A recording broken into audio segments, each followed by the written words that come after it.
Halo Bapak Ibu Saudara-saudari yang terkasih dalam Tuhan. Kiranya damai sejahtera kita rasakan di dalam kehidupan kita hingga saat ini.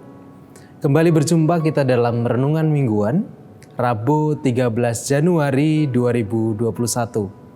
Kita akan bersama merenungkan sebuah tema, yaitu Ku ditolong olehnya.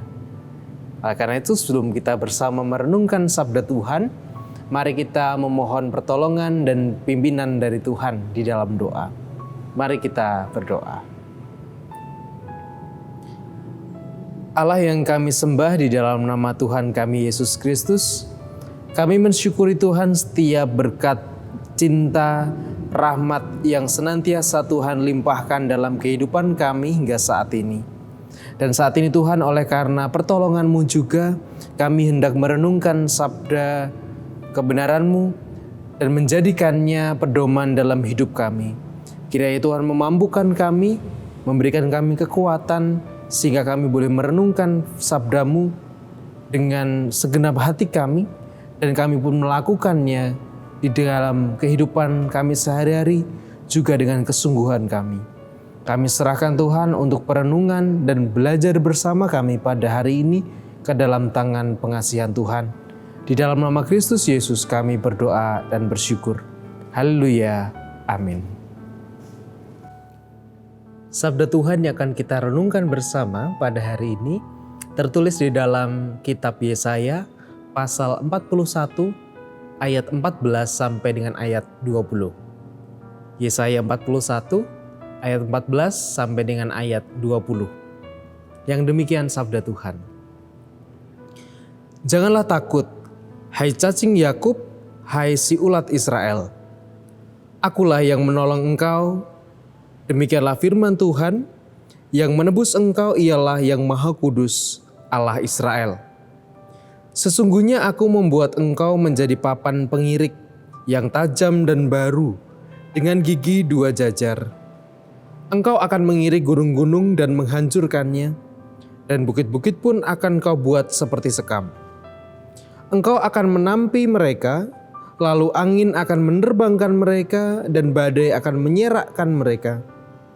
Tetapi engkau ini akan bersorak-sorak di dalam Tuhan, dan bermegah di dalam Yang Maha Kudus Allah Israel.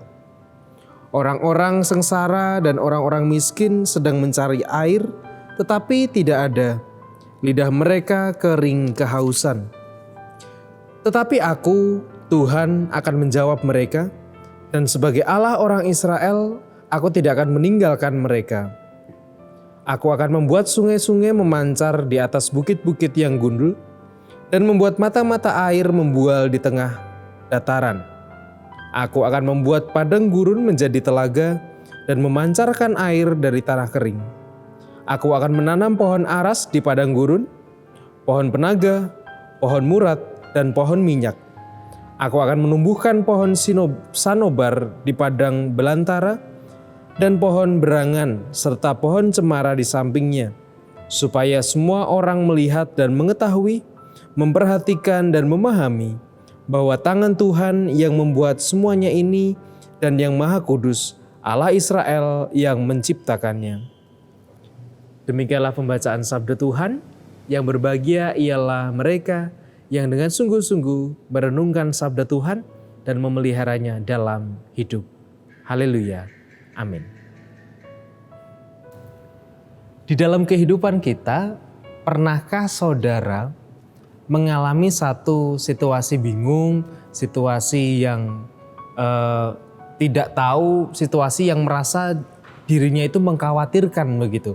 Karena persoalan yang didapat, persoalan yang dihadapi, sehingga nggak tahu lagi harus gimana, sampai kemudian pada titik saudara mempertanyakan tentang Tuhan. Sebenarnya Tuhan itu di mana sih? Sebenarnya Tuhan itu ada nggak sih? Sebenarnya apa sih yang dilakukan Tuhan kok sampai saya mengalami hal yang menyedihkan begini? Sampai saya menghadapi persoalan yang berat begini? Sebenarnya Tuhan itu di mana sih? Kenapa Tuhan diam? Kenapa Tuhan bersembunyi? Pernahkah kita mengalami situasi itu sehingga kita kemudian mempertanyakan tentang eksistensi atau tentang kehadiran Tuhan di dalam kehidupan kita. Jika saudara pernah mengalaminya, maka pengalaman yang sama juga dialami oleh bangsa Israel pada waktu pembuangan di tanah Babel. Pada waktu bangsa Babel pada waktu itu menyerang Israel yang dipimpin oleh Raja Nebukadnezar, Israel kemudian mengalami kekalahan. Sehingga sebagian orang bangsa Israel harus dibawa ke tanah pembuangan istilahnya. Di tanah pembuangan di Babel. Nah, di dalam kekalahan bangsa Israel itu, sebenarnya yang terjadi bukan hanya kemudian bangsa Israel jatuh ke dalam tangan Babel dan kemudian mereka mengalami penjajahan di sana. Sebenarnya bukan hanya itu, tetapi ada isu yang lebih penting, yaitu bahwa mereka kemudian menjadi ragu. Bangsa Israel menjadi meragukan tentang kehadiran dan sosok Allah mereka, yaitu yang sering kita kenal sebagai YHWH atau dibaca Adonai atau kita yang sering kenal dengan istilah Yahweh begitu. Bangsa Israel kemudian mempertanyakan, loh sebenarnya Allahku itu masa Allah yang lemah sih? Masa Allah kita kalah? Masa Allah saya kalah? Karena pada waktu itu ketika ada dua bangsa yang saling berperang begitu, yang berperang dipahami bukan hanya manusianya yang berperang, tetapi Allah atau dewanya juga ikut berperang. Sehingga bangsa yang kalah dianggap dewanya itu kalah. Dewanya lemah, Allahnya lemah. Dan yang menang itu Allahnya lebih unggul. Nah, dalam situasi ini kemudian bangsa Israel merasa bahwa loh Allah saya itu berarti kalah. Allah saya berarti lemah. Allah saya, Allah Yahweh itu berarti kalah dengan dewanya Babel begitu. Nah, kemudian hal itu kemudian membuat bangsa Israel menjadi ragu. Bangsa Israel kemudian menjadi mempertanyakan tentang kehadiran atau kontribusi Allah di dalam kehidupan mereka di tanah pembuangan. Nah, tetapi yang menarik adalah ketika kita membaca bersama di dalam teks yang kita baca tadi, bagaimana kemudian Allah mencoba untuk meyakinkan bangsa Israel, Allah meyakinkan orang-orang yang berada dalam tanah pembuangan bahwa sejatinya Allah tidak tinggal diam. Bahwa sejatinya Allah tidak hanya menutup mata, Allah tidak tidur, Allah tidak bersembunyi, tetapi Allah senantiasa menolong bangsa Israel pada waktu itu. Bahkan dikatakan bahwa Allah lah yang menebus bangsa Israel. Akulah yang menebus engkau. Nah, dalam konsep penebusan ini juga ada konsep yang menarik. Bahwa ada istilah Goel atau penebus dalam bahasa Ibraninya Goel. Goel ini adalah atau sosok kalau di dalam tradisi Yahudi itu sebagai kepala keluarga yang dia bertanggung jawab terhadap anggota keluarga maupun tanah milik keluarganya. Karena tanah pada waktu itu memiliki arti yang sangat penting. Sehingga ketika ada anggota keluarganya oleh karena hutang ataupun penyebab lain, dia harus kemudian diambil oleh orang lain dan diperbudak oleh orang lain, diperhamba oleh orang lain. Nah, Goel ini bertanggung jawab untuk menebus dia, membayarnya kembali hingga menjadi bagian dari keluarganya lagi. Nah, nampaknya Allah memainkan peran itu. Allah ingin menebus bangsa Israel yang jatuh dalam pembuangan menjadi miliknya lagi dan kemudian bangsa Israel bisa merasakan kebebasannya. Dan itu menunjukkan bagaimana Allah sejatinya tidak tinggal diam. Allah sejatinya tidak bersembunyi di dalam situasi persoalan yang dialami oleh bangsa Israel di tanah pembuangan. Nah, penyertaan Allah semakin terasa ketika kita kemudian membaca di ayat-ayat selanjutnya. Bahkan jika saudara membaca di ayat yang ke-18 dan 19, di situ semakin nyata bahwa dimulai ayat 17, semakin nyata bahwa Allah menyatakan bahwa mungkin orang di padang gurun, di padang yang gundul, orang bingung mencari air. Orang merasa kekeringan, orang merasa kehausan. Tetapi Allah mengatakan bahwa ketika orang kehausan, aku bahkan akan membuat air itu melimpah, memberikan kelimpahan air, bahkan menjadi telaga digambarkan. Atau juga ketika orang di padang gurun merasakan satu sengatan sinar matahari, Allah mengatakan bahwa aku akan menanam pohon-pohon yang rindang, pohon-pohon yang tinggi, pohon-pohon yang lebat sehingga menjadi tempat untuk berlindung. Gambaran itu sebenarnya ingin semakin memperdalam, mempertajam, membuktikan bahwa sebenarnya Allah itu tidak tinggal diam. Allah senantiasa bekerja, Allah senantiasa melakukan pekerjaannya dalam kehidupan kita, kehidupan bangsa Israel, meskipun mereka dalam persoalan yang berat. Nah, lalu di dalam kehidupan kita, lalu seringkali dalam persoalan-persoalan yang sulit, persoalan-persoalan yang kemudian merasa kita tertekan, kita tertindas oleh persoalan itu, kemudian kita juga bertanya tentang sebenarnya di mana sih Allah? Sebenarnya Allah itu bekerja gak sih dalam kehidupan saya? Sebenarnya Allah itu berkontribusi gak sih dalam kehidupan saya? Hal itu bisa kita temukan ketika kita betul-betul merefleksikan atau kita melihat pengalaman kita dengan lebih dalam. Melihat bukan hanya dari satu sisi, tetapi kita melihat dari berbagai sisi persoalan kita. Maka dengan demikian, kita akan bisa melihat bahwa sejatinya Allah tidak diam. Allah terus bekerja dan Allah terus berkarya. Apakah kita bisa merasakan karyanya ketika kita berada dalam persoalan yang berat? Bisa. Asalkan kita mau untuk melihat lebih dalam, melihat lebih luas. Maka kita akan menemukan dan merasakan bagaimana penyertaan Allah dalam kehidupan kita. Selamat menemukan karya Tuhan di dalam kehidupan saudara. Selamat merefleksikan setiap berkat dalam persoalan yang berat yang saudara rasakan. Tuhan memberkati. Amin. Mari bersama kita berdoa. Kita memohon pimpinan dari Tuhan di dalam menjalani kehidupan kita sehari-hari. Mari kita berdoa. Di dalam setiap pengalaman kami Tuhan, kami selalu berjumpa dengan berbagai hal yang baru.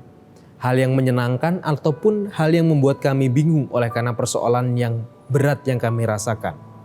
Dan di dalam persoalan itu Tuhan, seringkali kami juga mempertanyakan Engkau, sebenarnya Engkau di mana sih? Sebenarnya apa perbuatanmu? Sebenarnya apa kontribusimu di dalam kehidupan kami? Sebenarnya bagaimana Engkau berkarya dalam kehidupan kami? Kok seakan-akan Engkau bersembunyi, seakan-akan Engkau diam, dan seakan-akan Engkau menutup mata di dalam persoalan yang kami hadapi. Tetapi saat ini Tuhan, kami bersyukur melalui bacaan yang kami baca, melalui firman-Mu yang kami baca dan kami renungkan, kami menemukan satu hal yang melegakan kami. Bahwa sejatinya Engkau tidak pernah tinggal diam di dalam kehidupan kami, di dalam persoalan yang kami hadapi. Hanya seringkali kami menutup mata kami pada kemungkinan-kemungkinan yang lain. Kami menutup mata kami hanya pada satu sisi di dalam melihat persoalan kami. Ajar kami Tuhan untuk melihat persoalan kami dengan lebih dalam. Hingga kami menemukan kontribusi-Mu, hingga kami menemukan penyertaan-Mu dan pertolongan-Mu atas kehidupan dan persoalan yang kami hadapi. Dan saat ini Tuhan, kami juga berdoa menyerahkan bagi saudara-saudara kami yang sedang bergumul dengan persoalan-persoalan kehidupannya, yang sedang bergumul dengan sakit penyakitnya Tuhan. Kiranya Tuhan menyertai saudara-saudara kami ini. Tuhan yang memberkati mereka. Tuhan yang senantiasa menolong mereka di dalam perjuangan mereka untuk sembuh, di dalam perjuangan mereka untuk pulih. Kiranya Tuhan senantiasa menyemangati mereka dan kiranya Tuhan senantiasa hadir, memberkati dan menyertai saudara-saudara kami ini. Demikian juga untuk orang tua kami yang oleh karena kelemahan fisiknya, oleh karena usia fisik semakin menurun, biarlah Tuhan juga senantiasa memberkati mereka.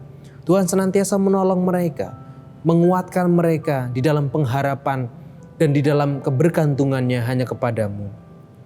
Ya Bapa, kami juga berdoa untuk keluarga besar Ibu Isnaningsih yang pada beberapa hari yang lalu Tuhan telah memanggil Ibu Isnaningsih kembali ke hadapan-Mu.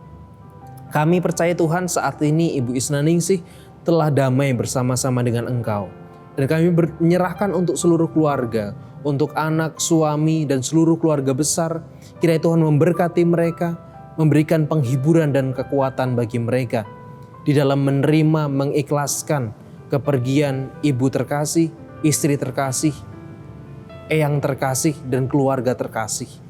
Bapa, kami serahkan keluarga Ibu Isna Ningsih ke dalam tangan pengasihan Tuhan. Demikian juga Tuhan untuk setiap pergumulan-pergumulan kami yang lainnya. Kami berdoa untuk juga peristiwa yang baru saja terjadi, yaitu tentang pesawat Sriwijaya Air yang jatuh. Kiranya Tuhan memberkati setiap keluarga korban. Tuhan memberkati, memberikan ketenangan, memberikan kesabaran, juga memberikan satu penghiburan, kekuatan di dalam kehidupan mereka. Demikian juga untuk setiap tim yang masih bertugas, kiranya Tuhan juga memberikan kelancaran di dalam setiap tindakan yang akan dilakukan, evakuasi yang akan dilakukan. Biar Tuhan terus menyertai mereka, memberikan keselamatan bagi setiap tim yang bertugas. Kami juga serahkan Tuhan untuk saudara-saudara kami dimanapun mereka berada, yang saat ini juga masih bergumul dengan berbagai persoalan-persoalan kehidupannya. Kiranya Tuhan senantiasa menyertai dan menolong mereka. Kami serahkan Tuhan kehidupan kami semuanya. Kami mohonkan keselamatan dari Tuhan. Kami mohonkan kesehatan dan kekuatan yang dari Tuhan bagi setiap kami di dalam menjalani kehidupan kami.